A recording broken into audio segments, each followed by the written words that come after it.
perceba sua riqueza interior.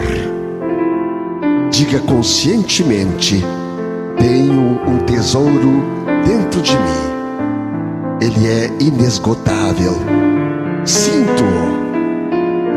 E não vacile nessa crença, pois você se torna aquilo que vê em si mesmo. Você se deprime ao se imaginar pobre, sem qualidades, sem rumo, e se alegra ao se perceber com capacidades, energias e esperanças. E conheça-se em progresso, em paz, feliz, e assim será. Você notará, quando você sente um tesouro dentro de si, rico já está.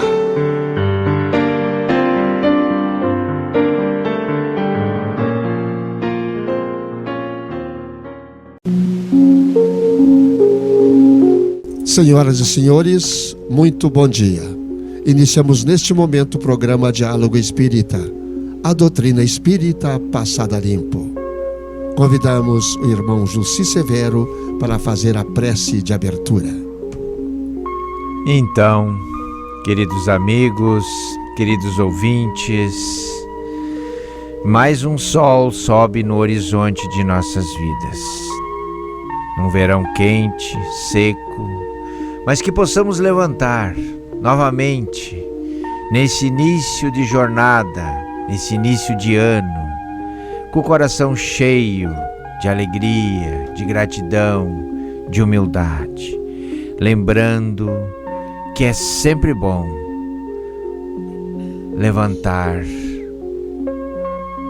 com os olhos do coração voltados para o alto, a fim de agradecer a Deus, ao Mestre Jesus e aos Espíritos benfeitores que zelam por nós a noite que tivemos, o dia que amanhece, o teto que nos abrigou, as experiências que vamos ter. Que a presença do Mestre Jesus e suas falanges na nossa vida, neste dia, sejam intensas, fortalecendo a nossa coragem, a nossa fé e a nossa esperança. Que o sábado seja, efetivamente, um dia de muita paz e de muita harmonia na vida de todos nós. Que assim seja. A nossa reflexão de hoje: às vezes uma pessoa não diz, mas pensa que a vida não lhe dá o que merece, imaginando que deveria receber muito mais. Para ela está claro que deveria ter mais saúde e beleza, mais chances de progredir. Acredita que poderia ser mais bem tratada pelos outros, que teria que viver mais acontecimentos agradáveis e receber mais estímulos para se alegrar. Como pensa que isso não acontece, deixa a vida correr, achando que não há mesmo motivo para esperanças e contentamentos. E no fundo, sente-se injustiçada pela vida, por Deus. Por isso, saiba que, ainda que você sofra a injustiça dos homens, jamais sofrerá a de Deus. O que se passa com você é a resposta da vida ao que você já fez ou faz. Tudo tem origem, motivo. A toda causa corresponde um efeito. Deus, portanto, é justo. O que aconteceu, o que surge agora ou o que virá, tudo segue a ordem natural da vida. Se algo a você se apresenta, é porque tem uma razão e porque de alguma maneira irá beneficiá-lo. Em tudo há lições. Nos fatos e relacionamentos estão as lições que devemos aproveitar. Um tema interessante, importante para nós discutirmos hoje. Eu pergunto ao irmão Jussi o que ele encontrou no Evangelho sobre este assunto. Bom dia. Bom dia, amigo Antônio. Bom dia novamente aos nossos ouvintes. A gente poderia direcionar essa reflexão, Antônio, ao capítulo 7 do Evangelho. Bem-aventurados os pobres de espírito, porque este capítulo faz com que nós refletamos sobre orgulho e humildade. E eu ouvi muito na leitura do teu texto, do nosso texto, a visão material que o ser humano dá para a sua existência, dificultando as suas emoções superiores. Então, nada melhor que nós discutamos esse texto, lembrando do primeiro degrau da montanha, do Sermão da Montanha que Jesus estabelece para nós nas bem-aventuranças, que é o degrau da humildade, que é o combate sistemático que nós temos que fazer do egoísmo, da vaidade e do orgulho nas nossas vidas, pois isso faz com que naturalmente nós vejamos a nossa existência de uma forma diferente e melhorada.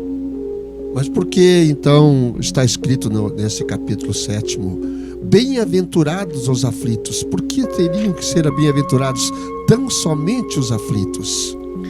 Não, o sétimo, esse é o quinto, Antônio. Esse é o quinto. Bem-aventurados os que... O sétimo é bem-aventurados os pobres de espírito.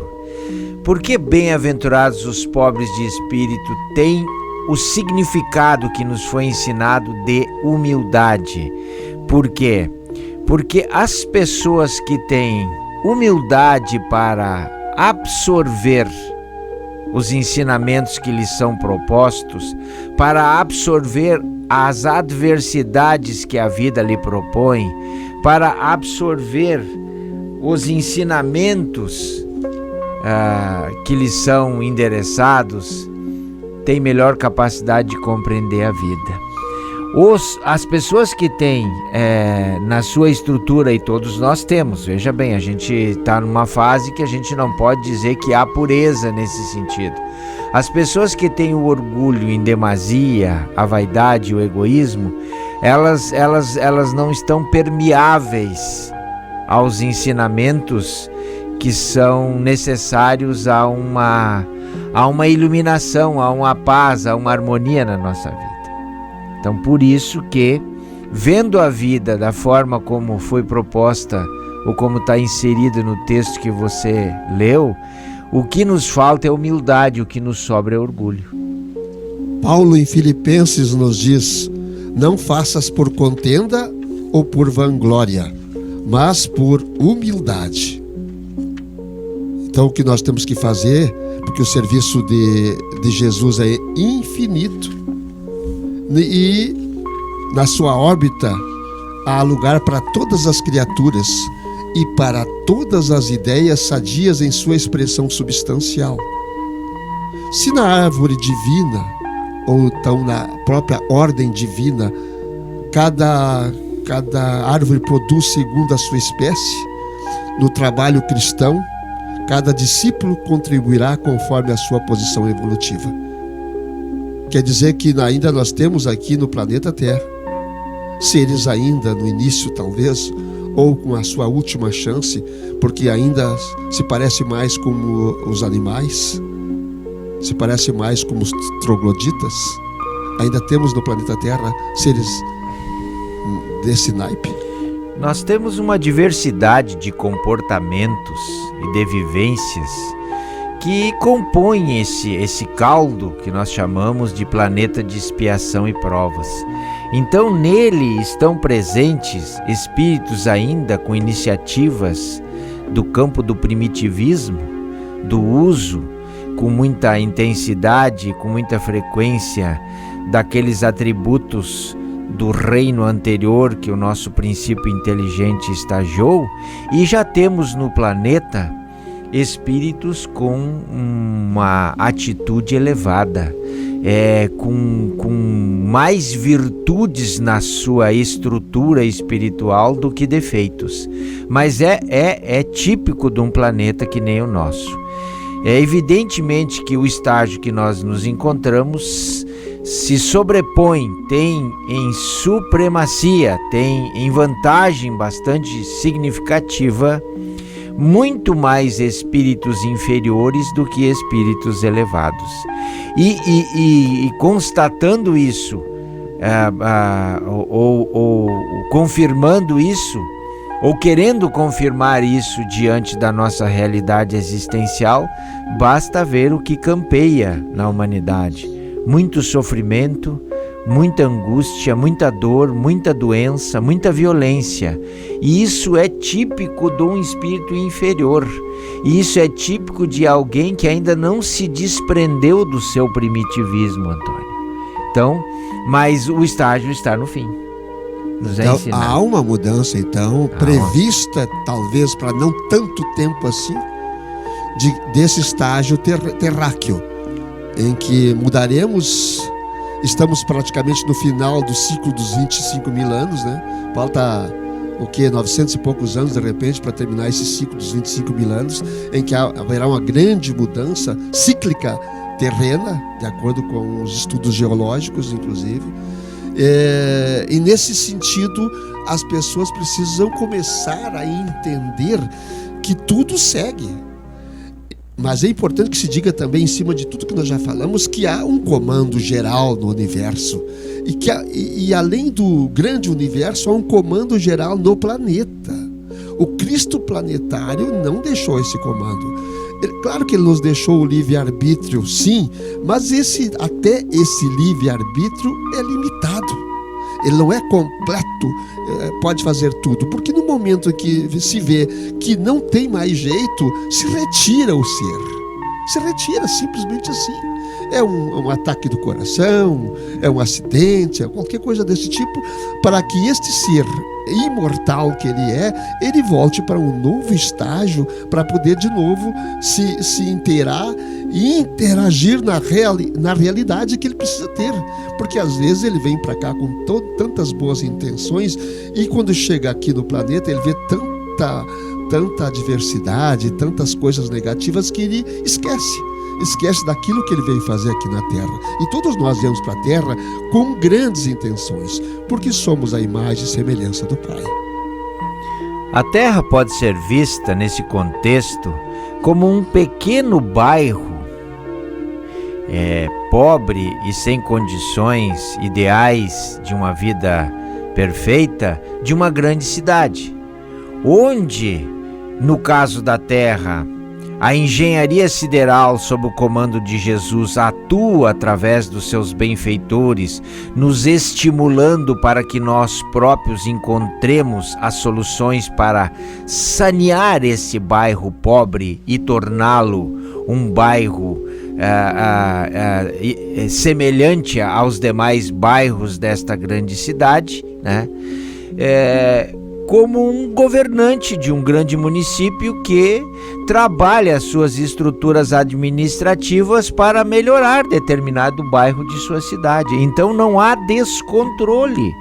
Há a visão nossa apequenada, porque estamos dentro do contexto, né? Não estamos olhando de fora, de que aparentemente há um descontrole, de que essa situação é perene e definitiva. Não tem nada de perene nem de definitivo. Esse contexto que o Antônio falou no início, ele já inicia nesse século. O período de regeneração da Terra, então a subida de hierarquia da Terra para a condição de planeta de regeneração, já começa neste século que nós estamos vivendo. E vai perdurar por 500, 600, 700, 800, 900 anos, a fim de que aí nós possamos observar, depois deste período cósmico que é pequeno, que para nós parece muito, o saneamento deste bairro chamado Terra, tornando todos os seus habitantes felizes, saudáveis, harmônicos e voltando ao início da nossa reflexão, providos de humildade, providos de mansidão, providos de misericórdia e compaixão na sua estrutura, desprovidos de orgulho, de vaidade e de egoísmo. Essas duas grandes chagas da humanidade que ele tocou agora, é importante que nós possamos combater. Egoísmo, vaidade, mas as duas principais, o egoísmo e orgulho. Orgulho e egoísmo. O ego do querer tudo para ele, o máximo do ego. O ego cresce. E o orgulho é aquilo que tu não aceita de ninguém que te diga alguma coisa que te contrarias. Então, tu vai... Bom, isso é eu que sei, isso eu sei, eu posso, eu faço. Não é bem assim. Orgulho e egoísmo é um combate dioturno, cotidianamente, um combate interior. Cada um de nós precisa combater este orgulho e egoísmo dentro de cada um. Cada um de nós, dentro de cada um, precisa combater o orgulho e o egoísmo. É todo momento, pessoal. É toda hora.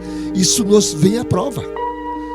No momento de conversa, em casa, na rua, no trabalho, enfim, qualquer lugar, tu sente a volta do orgulho e do egoísmo.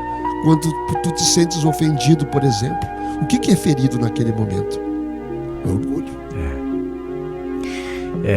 As pessoas podem, a gente às vezes parece que nós estamos filosofando e teorizando situações que fogem o nosso dia a dia. Pelo contrário, o que nós falamos aqui, embasado nos ensinamentos da doutrina espírita, são todos elementos conceituais que contextualizam com a vida, que fazem parte da nossa vida. Então a pessoa vai me perguntar assim, mas quando é que eu sei que eu sou orgulhoso e que eu sou egoísta? Somos orgulhosos quando nós nos achamos melhores que os outros. Quando nós pretendemos que a nossa liberdade seja de maior abrangência que a liberdade do nosso próximo. Quando nós nos comparamos depreciando o nosso irmão de caminhada. E seremos egoístas no nosso ir e vir quando as providências que nós fazemos para viver fazem com que nós queremos absorver o que é do outro e não é nosso. Quando nós queremos para nós mais do que o outro tem. Quando nós queremos para nós um tratamento diferenciado em relação àquilo que o irmão pode possuir. Então, quando isso acontecer, e a análise pode ser feita diária, semanal, mensal, aquela análise da reforma que Santo Agostinho nos concita a fazer, a gente tem orgulho e tem vaidade, e tem egoísmo. E infelizmente, ainda todos nós temos de alguma forma, em algum momento, orgulho e egoísmo ainda na nossa estrutura. Mas as virtudes estão aí, a gente já sabe quais são, vamos exercitá-la. E daí, onde Jesus nos ensinou a combater esses defeitos? Quando ele nos ensinou a caridade, que possui 3 virtudes latentes: benevolência, indulgência e perdão das ofensas. Vamos acordar então desta latência essas 3 grandes virtudes. Olha bem, o famoso BEIMP, a benevolência para com todos. Com todos. E com todos não é só aquele que te faz alguma coisa. Não é só aquele que é o bonzinho para ti. Não é só aquele que convive contigo, mas aquele que passa na rua se arrastando, aquele que precisa de ti, aquele que está em frangalhos, ser bom para eles também. Indulgência para com os defeitos alheios. O que seria indulgência para com os defeitos alheios? É entender e não julgá-los. Olhar com bondade. Olhar com bondade. Se puderes conversar com a pessoa em si sobre aquilo que tu achas um defeito, converse ao pé do ouvido. Não espalhe esse defeito que tu achas que a pessoa tem para outrem, que pode não ser um defeito dele, sim teu. E finalmente, para nós completarmos a verdadeira caridade segundo o Mestre Jesus, é perdão das ofensas, é perdoar toda e qualquer ofensa, inclusive aquela ofensa do olhar, aquela ofensa do dedo para fora no carro, aquela ofensa da buzina dos carros, aquela ofensa que tu enxergas todo santo dia com as pessoas que contigo convivem. Quando nós alcançaremos esse desiderato de implementarmos na nossa vida o BEIMP, benevolência, indulgência e perdão? Quando? Vamos lutar para isso, vamos a cada dia chegar um pouquinho mais perto, não respondendo à ofensa na altura daquela ofensa que te foi dada. A primeira coisa.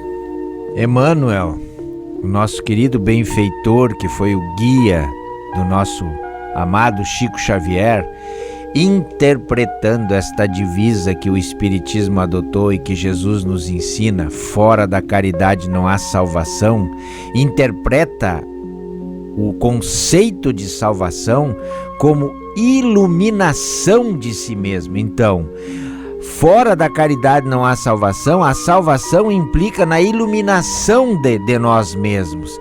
Com a prática das 3 virtudes, nós estamos nos iluminando. E nos iluminando significa que nós estamos nos preparando para esta nova era que a Terra vai entrar. Que nós vibratoriamente estamos anulando os nossos defeitos. E daí voltamos novamente aos pobres de espíritos. Que nós estamos fortalecendo a humildade e diminuindo, aprisionando o orgulho e o egoísmo. E, consequentemente, nos elevando, nos tornando seres, pessoas melhores, cidadãos de bem. Porque é muito fácil para nós dizermos somos cristãos. E é fácil mesmo, a palavrinha até é bem pequena. O difícil é assumir essa condição e vivenciá-la. Porque ser cristão significa seguir o Cristo. E o Cristo nos ensinou que a caridade é elemento essencial para a nossa elevação. Simples assim. O problema é seguir Cristo. Porque as pessoas às vezes assim dizem, ele é crente. E a pessoa que diz que ele, que é o outro, é crente, é também cristão. É também uma pessoa cristã. E por que ela também não crê em Jesus e Cristo? Ela segue a cristandade, mas na sua grande maioria, como todo mundo segue, no Brasil, por exemplo, no Ocidente, a grande maioria, bilhões de pessoas são cristãs. A pessoa não segue aquilo que Cristo pregou, não segue o amor, não segue a caridade acima de tudo, não respondeis da mesma forma o ato cometido contra a tua pessoa, por exemplo. Então, isso que nós temos que lutar a cada dia contra o nosso homem velho, que ainda impera em cada um de nós. Esta luta é contínua, ela não termina assim no mais, não. Eu digo, vamos colocar o verbo na condição afirmativa, que ser cristão hoje em dia é bem mais fácil do que foi no início da jornada. Porque ser cristão lá na época de Jesus ou logo depois dele implicava em risco de morte. E a maioria dos cristãos que se evidenciaram como tal foram sacrificados no circo de horrores. Hoje, o cristão de hoje, ele precisa entender que para ser cristão ele precisa ter vontade. Ele precisa ter vontade, e na vontade dele incluir aspectos do comportamento moderno, e um deles a renúncia. A renúncia de quê? Daquilo que prejudica a condição de ser cristão. Então, iniciando um ano de 2020, sabendo que isto é remédio para as nossas vidas, que possamos refletir a respeito e aplicar. Vamos mudar então? Vamos sermos realmente cristãos? Que tal? Que tal? Fica o repto, fica o desafio para cada um de nós. Vamos realmente nos tornarmos pessoas seguidoras do Cristo divino? Está aí o desafio lançado. Exatamente. Parar de chutar cachorrinho, de xingar o familiar, de botar o dedo para fora no trânsito, de tirar a faca dos dentes. É isso aí. Vamos aí fazer a nossa prece final agora, especial para nossa querida Andresa Zambarda Rodrigues, passando por uma fase um pouco difícil, para sua família toda também, lá para a Andréia, para a mãe, Dona Odete, lá para a Salete Ana Mantelli, que alivia as suas dores, né? Lá para a Dona Bromilda Knack, a Dona Maria de Lourdes, a Jandiva, a querida Jandiva, a sua mãe, Dona Cecília, tantas pessoas que conosco convivem e sempre estão ligadas aqui no nosso programa. É muito bom esse momento porque a gente irradia a alegria que nós temos no coração para todo esse povo que nos escuta. Clair Fetter, Claudete Cadem, Fátima Ertel, Ângela Pereira, Loraci Ren, Rosemary Winkelmann, Carla Berni, o nosso time lá da Chico Xavier. E que time, hein? Os nossos amigos Luiz Carlos Pauli, Benício Werner, Eliseu Scherer, a Zoe do Amauri, o Álvaro lá da Justiça Divina, o João do Paz, Amor e Caridade, todos os integrantes desta grande família espírita da região, vai o nosso abraço, o nosso beijo e o desejo de que fiquem muito bem. Deus nosso Pai, que sois todo poder e bondade, dai força àquele que passa pela provação, dai luz àquele que procura a verdade, ponde no coração do homem a compaixão e a caridade. Deus, dai ao viajor a estrela guia, ao aflito a consolação, ao doente o repouso. Pai, dai ao culpado o arrependimento, ao espírito a verdade, à criança o guia, ao órfão o pai.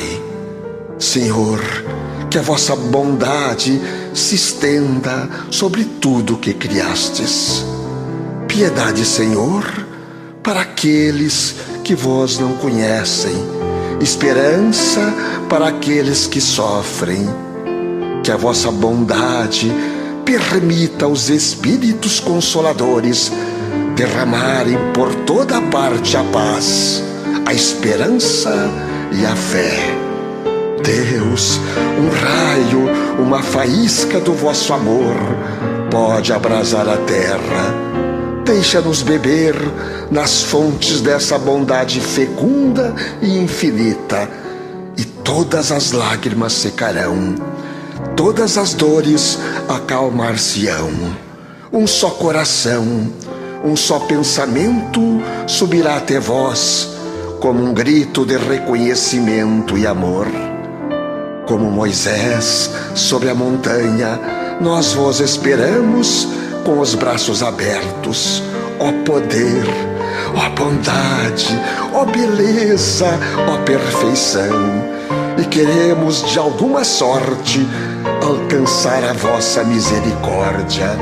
Deus, dai-nos a força de ajudar o progresso, a fim de subirmos até vós. Dai-nos a caridade pura, dai-nos a fé e a razão, dai-nos a simplicidade que fará de nossas almas o espelho onde deve refletir a vossa santa e puríssima imagem. Que assim